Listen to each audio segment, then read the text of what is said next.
ఆయన ఆ జన సమూహములను చూచి కొండ ఎక్కి కూర్చుండగా ఆయన శిష్యులు ఆయన వద్దకు వచ్చిరి. చాలు. ఇక్కడ యేసు ప్రభు ఒక కొండ ఎక్కాడు. ఏమెక్కాడు? కొండ ఎక్కాడు. ఆ కొండ ఎక్కి ఏమంటాడంటే ఆ కొండ మీదకి వీళ్ళు కూడా రావాలని ఆశపడుతున్నాడు. ఎవరు? కింద ఉన్న శిష్యులు కూడా ఆ కొండ మీదకి రావాలని ఆశపడుతున్నాడు. ఇప్పుడు మనం చూసిన ఆ కొండ మీద ప్రసంగం అంటారే, గుర్తుందా? ఆ కొండ మీద వేసే ప్రసంగం చేసింది. ఇంక కింద మనం చదువుకుంటూ వస్తే ఇంకా అవన్నీ ధన్యతల గురించి ఉంటాయి. హృదయ శుద్ధి కలిగిన వారు ధన్యుడు, ఆత్మ విషయమై దీనుడైన వారు ధన్యుడు. అవునా కదా? అంటే ఇది కొండ మీద ప్రసంగం. ఆ కొండ మీదకి దేవుడు ఎక్కించాలి అని ఆశపడుతున్నాడు. ఏ కొండ మీదకి? దేవుడు నివాసం చేస్తున్నాడే, దేవుడు బోధించడానికి ఎక్కాడే ఆ కొండ ఈరోజు నిన్ను నన్ను ఎక్కించాలని దేవుడు ఆశపడుతున్నాడు. అదే కొండ తెలుసా? పరిశుద్ధత అనే కొండ. ఏంటిది అది? పరిశుద్ధత అనే కొండ. దేవుని పోలికలకు మనల్ని మార్చే కొండ, రూపాంతరపు కొండ. ఆ కొండ మనం ఎక్కాలి. ఏ కొండ అది? పరిశుద్ధపరచబడే అనుభవం. అంటే దేవుని పోలికలకు మార్చబడే అనుభవం. అపవాదిగాడు అంటాడు, మీరు మనుషులు, ఆయన దేవుడు. ఆయన దేవుడు కాబట్టి పరిశుద్ధుడిగా ఉన్నాడు, కానీ పాపి పరిశుద్ధుడు ఎలా ఉండగలుగుతాడు? అసలు నువ్వు ఏడెక్కగలుగుతావు? నీ ఓపిక ఎంత, నీ స్టామినా ఎంత అని వాడు ఏం చేస్తాడు తెలుసా? మనలో ఒక అవిశ్వాసాన్ని తెచ్చి పెడతాడు. ఆల్రెడీ తెచ్చి పెట్టేసాడు కూడా. ఏమని? మనం యేసు ప్రభులా బ్రతకడం జరగదు. ఓ మాటలైతే చెప్పుకొని బ్రతికేస్తాను, కానీ యేసులా బ్రతకాలంటే అసలు మనిషికి సాధ్యమేనా అంటే మనకు ముందున్న భక్తులు బ్రతికి చూపించారు కదండి, మనకు మాదిరి చూపించారా లేదా? ఈ కొండ ఆయన ఎక్కకుండా మనం ఎక్కమని చెప్పలేదు. అర్థమవుతుందా? యేసు ప్రభు మహిమని వీడికి వచ్చి ఒక మనిషి ఎలా బ్రతకాలో బ్రతికి చూపించి, ఇదిగో ఈ మార్గంలో మీరు నడిచి ఈ కొండ ఎక్కడనే చెప్పి. అవునా? పాత నిబంధనలు మనం చూసినట్లయితే భక్తులు కొండలు ఎక్కగానే దేవుడు కొండ మీదకి వచ్చి మాట్లాడి వెళ్ళిపోతూ ఉండేవాడు. అవునా? ఏలియా కావచ్చు, లేదా మోషే కావచ్చు, ఇంకెవరైనా సరే వీళ్ళు కొండ మీదకి వెళితే ఆ కొండ మీదకి దేవుడు వచ్చి మాట్లాడి వెళ్ళిపోతూ ఉండేవాడు. కానీ ఈ కొత్త నిబంధనలోకి వచ్చేటికి ఏమైంది తెలుసా? ఆయనే దిగి వచ్చాడు. ఎక్కడికి? ఆకాశ మహాకాశములే పట్టజాలని దేవుడవు అనువంతా రూపు దాచి కన్య గర్భము చే. అంటే ఆకాశ మహాకాశములు పట్టదాలని దేవుడు మన కొరకు అనవంత రూపుగా దాచి ఈ భూమి మీదకి వచ్చి ఎలా బ్రతకాలో చూపించి కొండెక్కాడు. అంటే ఎలా నడిచాడు ఆయన మాట ఎలా ఉంది, ఆయన చూపు ఎలా ఉంది, ఆయన ప్రవర్తన ఎలా ఉందో చూసి ఆ రీతిగా మనం ఆయన అడుగు జాడలో నడుస్తూ ఆ కొండ ఎక్కాలని దేవుడు ఆశపడుతున్నాడు. అర్థమైందా? అంతకుముందేమో ఆయన కొండ మీదకి వచ్చేవాడు, భక్తులేమో కొండ ఎక్కేవాడు. కానీ ఇప్పుడు ఏమైంది? ఆయన కిందకు వచ్చి దిగి ఎలా బ్రతకాలో చూపించి కొండ ఎలా ఎక్కడో కూడా చూపించాడు. ఏంటిది? ఎలా ఎక్కడో కూడా చూపించాడు. అయితే మనం ఎలా ఉండాలి అంటే ఆ పరిశుద్ధ కొండ ఎక్కేవారుగా ఉండాలి. అంటే పరిశుద్ధతలో పరిపూర్ణత పొందే వ్యక్తులుగా ఉండాలి. అంతేగాని దేవుడి వల్ల మనం బ్రతకలేము అని కూడా పెద్ద అవిశ్వాసం. ఏంటిది?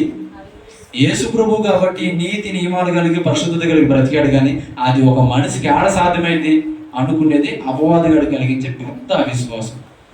అసలు మన పోలికలకు మార్చబడకపోతే పాపి పరలోకం ఎట్టెళ్తాడు? అసలు ఆత్మీయుడికి పునాది ఏది ఇంకేడా? అవునా కాదండి? అవునా కాదా? నేను యేసు పోలికలకు మార్చబడడం అసాధ్యం అనుకుంటే యేసు ప్రభు ఈ మాట అనేవాడా? ఏ మాట? నేను పరిశుద్ధుడని ఉండలాగిన మీరు కూడా పరిశుద్ధుడై ఉండండి అని చెప్పడగా? చెప్తాడా? మీరు నా పోలికలకు మారాలి అని చెప్తాడా? నా వల్లే నడుచుకోండి అని చెబుతాడా? అసలు ఇంకా ఆయన చెప్పిన పని తెలుసా? నాకంటే గొప్ప కార్యాలు మీరు చేస్తారని చెప్పాడు. అవునా కదా? అటువంటిది ఆయనలా మనం ఉండలేము అనుకోవటం అవిశ్వాసమా కాదు? ఇప్పుడు అనాలి మనం. ఎప్పుడు? ఆయనలా మనం ఉండాలి. ఆ ఆశ నీలో ఉన్నప్పుడు అనాలి. ఏమని తెలుసయ్యా? నువ్వు నమ్ముట నీ వలన నమ్మని సంవత్సరం సాధ్యం అన్నావు, కానీ నేను నమ్ముతున్నానయ్యా, నేను నీలా ఉండాలనుకుంటున్నానయ్యా. ఓ భక్తుడు పాట పాడాడు. ఏమనంటే, యేసులాగా ఉండాలని, యేసుతోనే నడవాలని, నిలవాలని, గెలవాలని, యేసునందే ఆనందించాలని. ఎవరు ఎందుకు? యేసునందే. ఇదే నా కోరిక, నవజీవన రాగమాలిక. ఇదే నా కోరిక, నవజీవన రాగం. ఏమంటున్నాడు భక్తుడు యేసయ్య? నీలా నేను ఉండాలి, నీతో నేను నడవాలి, నీ కోరికలకు నేను మార్చబడాలి. నాకు ఈ లోపల ఇంకేం కోరికలు ఆశలు లేవు. ఇదే నా కోరిక. ఏది నీ కోరిక? అవును, ఆయనలో ఉండేది ఎవరు? ఆయనలో ప్రేమించేది ఎవరు? ఆయనలో క్షమించేది ఎవరు? నీతో సమమెవరు? నీలా ప్రేమించేదెవరు?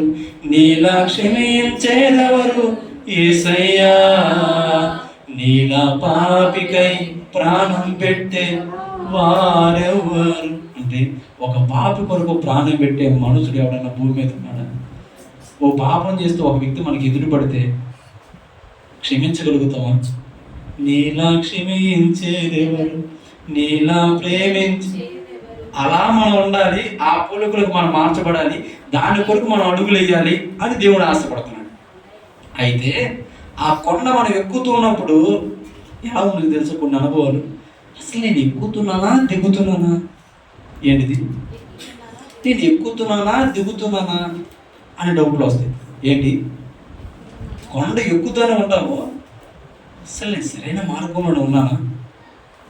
కొండ ఎక్కుతున్నానా లేక దిగుతున్నానా అనే అనుభవాలు ప్రతి ఆత్మీయ జీవితంలో ఎదురైతే తెలుసా? బైబిల్ గ్రంథంలో ఒక వ్యక్తి ఉన్నాడు, యేసేపు అనే వ్యక్తి. ఎవరు? ఈ వ్యక్తికి మంచి వస్త్రం, ఒక అంగి కుట్టించాడు వాళ్ళ నాన్న.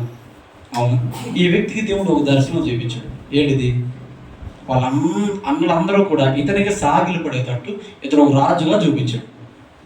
ఎవరికి? యేసేపుకి. అయితే రాజుగా చూపిస్తే ఇతనికి వస్త్రం ఉంది కదా, ఇతను ప్రార్థన చేసాడు. ఏమంటే, అయ్యా నాకు ఆ కళ చూపించావు కదా, అలా నన్ను చేయ్యా. అర్థమైందా? వాస్తవానికి నేను తినడానికి ఉండడానికి లేనోని, అబ్బో రాజు అంటే నేను అయ్యేవాడిని కాదులే, కానీ నువ్వు చూపించావుగా, నీ చిత్తమైతే నన్ను ఎక్కించడానికి అని ప్రార్థన చేశాడు. అయితే ఎక్కడ ఆశ ఇతరులో కూడా ఉంది. ఎవరిలో? యేసేపులో. ఏ ఎత్తు? ఆ రాజు అనే స్థాయికి ఎక్కాలని ఆశ ఉంది. అయితే అడుగులు వేస్తూ ఉన్నాడు. ఎక్కడికి? అక్కడికి ఎక్కాలని.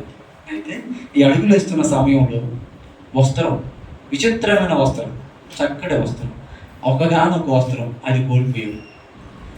ఇప్పుడు ఈ వ్యక్తి బాధ ఏంటంటే, అయ్యా నన్నేమో రాజుగా చూపించు, వీళ్ళందరూ సాగిలి పడేటట్టు చేసు, ఉన్న వస్త్రమే పోయింది, నేను ఎక్కుతున్నానా దిగుతున్నానా?